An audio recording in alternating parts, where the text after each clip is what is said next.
This is Miceál O'Hurley reporting for Diplomacy in Ireland, the European diplomat. I'm reporting from inside of Ukraine. Following press guidelines, I will not disclose the geolocation from where I'm reporting or the events that I cover. However, Russia has continued to attack the Kyiv region. We have come under 3 close attacks today. The extent of the damage or any casualties has yet to be determined, but it does demonstrate that Russia will not confine its military operations to the east or to the south as previously had been projected. Indeed, because of yesterday's sinking of the Moskva, a Russian flagship, Russia has promised to attack Kyiv on a continuing basis. The Ukrainian people aren't deterred. Everywhere we go, there are signs of civil defense. There are roadblocks. They're manned by volunteers, by the territorial forces, and by professional soldiers. They take security seriously. Our vehicles have been stopped. They've been searched repeatedly. They are truly concerned about the threat from the Russians and are taking every prudent step to prevent any unnecessary attacks. The villages we've passed through have all the telltale signs of war.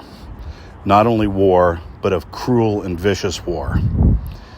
The schools, the hospitals, the municipal buildings, critical infrastructure, and homes have all been damaged. That the war has taken a heavy toll on the local population, and yet they seem resilient, despite the freshly dug graves outside of homes and in the local cemeteries I've visited. There are vehicles in ruin, and yet farmers have taken to their fields with plows, pulled by horses if necessary, clearly old equipment brought back for use because of necessity. The entire country is planting right now. It's a sign of hope, not only in the future, but it's one of economic necessity. The farmers need a cash crop. The government needs the tax revenues from the sale of those crops. And the farmers understand that they are responsible as the breadbasket to much of the world. And they take that responsibility seriously.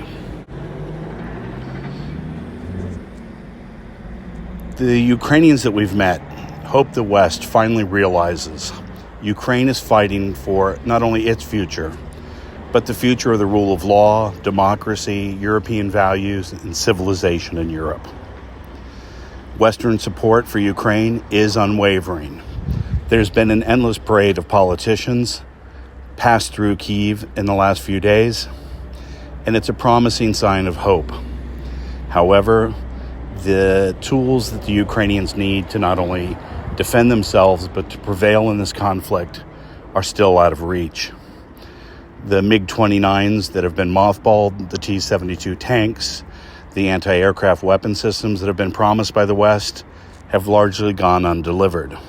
That is, except from the Baltics and places like Slovakia, whose S-300 air defense system has been already put into operation in Ukraine.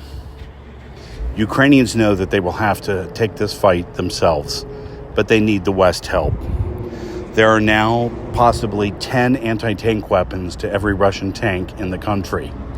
While that may seem impressive, logistics and expenditure means that it is barely enough for the foreseeable future.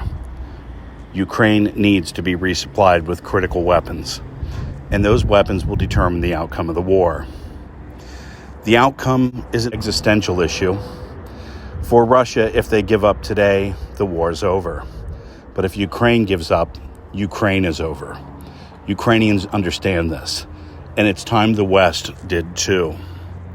Humanity owes the brave women and men of Ukraine every resource at its disposal. It has a moral debt to be paid because it enriched Russia over the past 22 years that Vladimir Putin's been in office, and those funds are now being used to destroy Ukraine and kill Ukrainians. Even as late as last month, the Nord Stream 2 pipeline was seen as a critical piece of infrastructure Germany was unwilling to give up because of Europe's quest for cheap fossil fuels from Russia. There is an understanding now that energy policy for the past 20 years has been too little, too late, and even today, European funds are flowing into Russia, and those funds are being used to wage war on Ukraine. It is a moral imperative for Europe to repay its debt of subsidizing Russia's aggression, and the Ukrainians need them to deliver the kind of weapon systems and critical support necessary not only to survive, but to prevail. The Ukrainians have shown their commitment not only on the battlefield, but in humanitarian delivery within the country, and their diplomatic efforts have been very forward-leaning. The only question that remains is, will the West redeem itself and finally live up to its rhetoric and help Ukraine survive as a democracy and carry on the European tradition of values it has held for the past 1,500 years. This is Miceál O'Hurley reporting for Diplomacy in Ireland, the European diplomat from inside Ukraine.